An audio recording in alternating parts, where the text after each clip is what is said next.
He started coming home from school with headaches. He told me he felt dizzy, that his chest hurt. Everything from dizziness to the point where she had to hold on to things. It included heart palpitations, her legs would shake.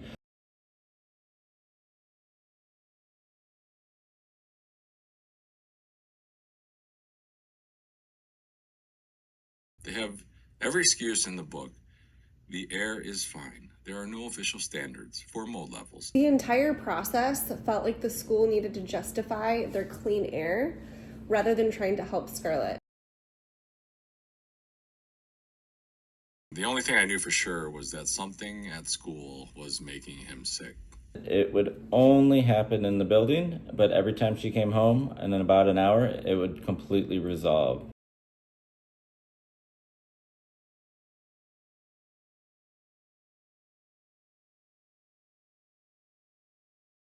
I'm not telling this story because I want to. I'm telling it, because I have to.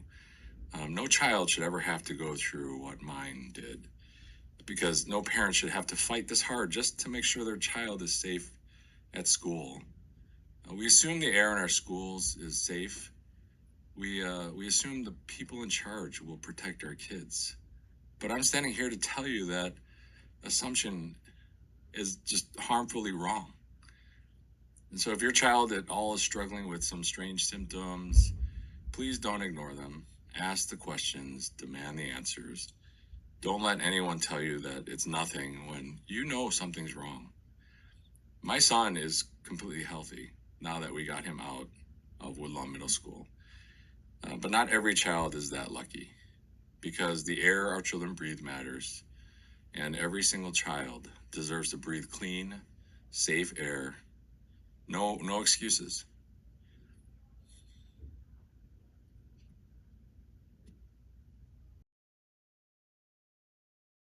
In 2019, when my son was in fifth grade, he was happy, active, and healthy. But then, seemingly out of nowhere, he started coming home from school with headaches. He told me he felt dizzy, that his chest hurt. Sometimes his vision would go blurry. At first, I thought maybe he was just tired, maybe it was stress, or maybe he was fighting off a cold, but the symptoms didn't stop. They got worse, and I started noticing a pattern. When he was home, he was mostly okay, but when he went to school, he'd come home back sick. I did what any parent would do. I took him to doctors, specialists, and anyone who could give us answers.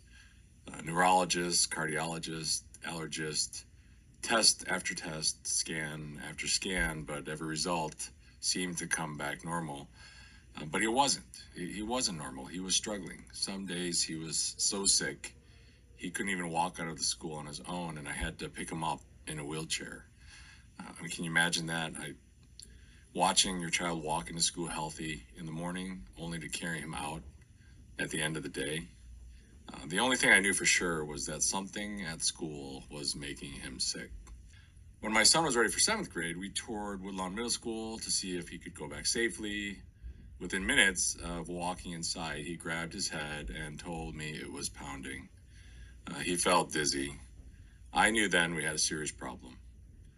I went to the school and I asked them to test the air. I begged them. I needed to know what my son was breathing. After months of pushing, they finally agreed. And when the results came back, they showed medium to high levels of Aspergillus and Penicillium mold spores, the same molds tied to the toxins in my son's medical test. And I thought this would be a moment they would take action, but I was wrong. Instead, they brushed it off. They told me the air was fine because there are no official limits on mold in schools. They refused to take further action. Meanwhile, my son kept getting sick, and he wasn't the only one.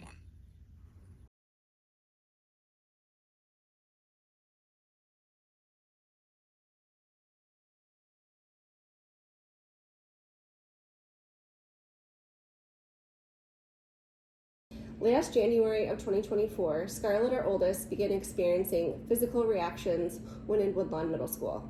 These include everything from dizziness, brain fog, fatigue, to muscle shaking and heart palpitation. It would only happen in the building, but every time she came home, and in about an hour, it would completely resolve. So we knew there was something very much linked to the school, and clearly we were concerned. As we became aware of Patrick's challenges with the school and his fight for clean air, we decided to pursue an intra-district transfer for Scarlett to Twin Groves. In support of Scarlett's well-being, both of our healthcare providers sent written recommendations to the district stating that Scarlett could not be in the building and needed to be transferred. Despite us offering to sign a waiver to ease any potential concerns, the district refused the request, instead forcing us into a convoluted 504 process, which is intended to make accommodations for students with medical disabilities. However, the only accommodation that would help Scarlett was the transfer. To say there was some red flags during the 504 process was a huge understatement. For example, the school questioned if Scarlett would fare well at Twin Groves. We said, that's a great question. Let's have her do a full shadow day and spend a full 7-8 hours at school. The school says, no, that's not permitted. She's on homebound services, which means she gets 1 hour of tutoring a day. That was our only option. And her doctors wouldn't permit it. We obtained approval from both of our healthcare providers within 24 hours. And then the school says, nope, it's against policy to have outside students. So we said, okay, give us another option. How about the first day of summer? The school says, nope, we are under construction and she's allergic to dust mites. The excuses piled up. The second main red flag that we experienced was with the physician consultation process. This is a process where the district locates a third-party physician to look over Scout's records and interview her healthcare providers and give an overall recommendation. So the first interview was conducted by the district nurse, the second by Jennifer Dunn, who is the assistant superintendent of student services and not a medical professional. The questions that were asked seemed to be drafted by a lawyer, and so the whole thing came across as a legal defense rather than really getting to know Scarlett so we can identify what's in her best interest. And so we were gravely disappointed. After several weeks, the process was coming to a close, and the school says, wait, we now do have a physician consultation, and we don't necessarily need your consent. We, as her parents, did provide consent because we had to make decisions and end this process. Emails obtained by us through the Freedom of Information Act revealed that this physician was more concerned about billing her time, viewed speaking to us, the parents, as an inconvenience and unproductive, and believed her role was to serve as some sort of expert witness for the district rather than objectively assessing Scarlett's health needs.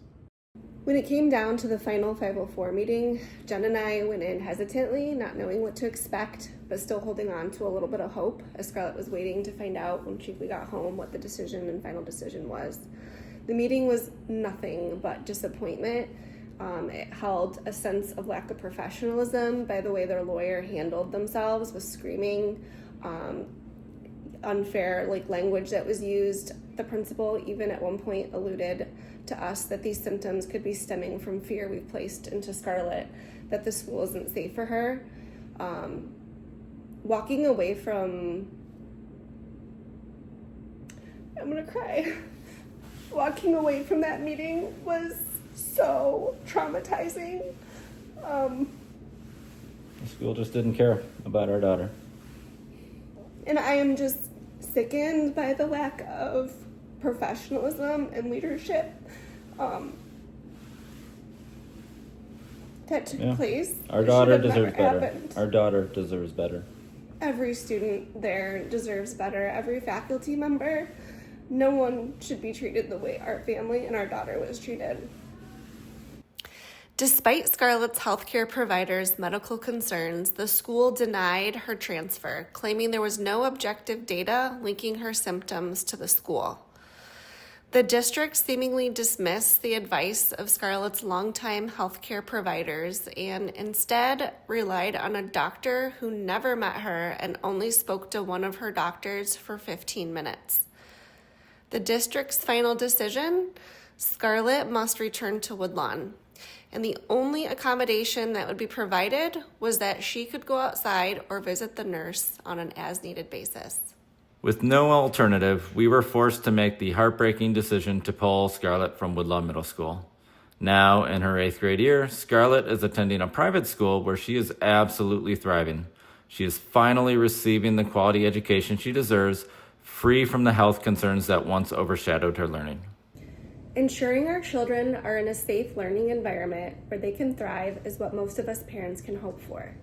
We don't expect to have to jump through hoops and watch our school use critical resources on legal fees, all to contest a young girl's health challenges on their watch. That is why we were appalled to learn that District 96 spent roughly $31,000 on legal fees and physician consultations. Money not spent to help a child, but to deny her a simple transfer. They claim they needed more proof, yet refuse to do more testing. If the school does not know the cause and refuses to do the testing, how can they logically conclude that the school is safe?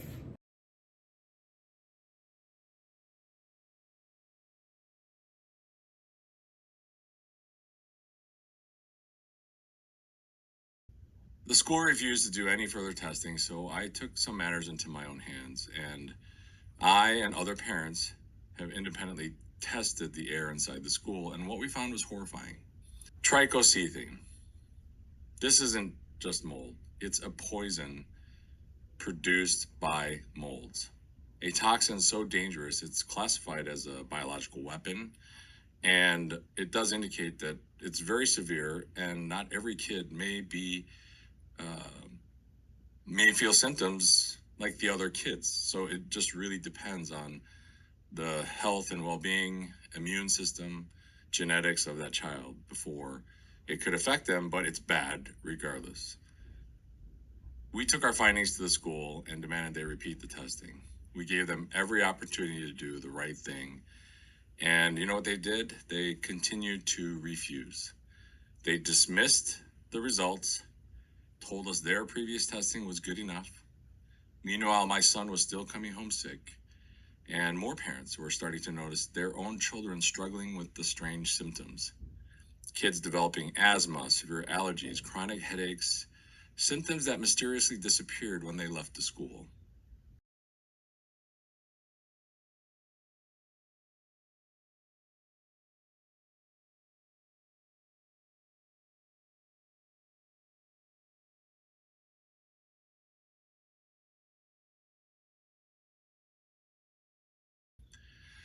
I had no choice. I ultimately pulled my son out of the Woodlawn Middle School right at the end of his 8th grade, and I couldn't wait to enroll him into the high school. And from the very first day from going to Stevenson High School, I saw a complete difference. He could walk the halls, sit in class, breathe the air without getting sick, no more headaches, no dizziness, no more needing a wheelchair to come home. And to be sure, I tested the air at the high school. I tested for the same poison, the trichocetin, that I had and other parents have detected at Woodlawn Middle School. And there was no dangerous levels of more spores or mycotoxins, just clean, safe air. The contrast was impossible to ignore. One school's air made him completely sick, and the others allowed him to heal and flourish and even be on the honor roll ever since.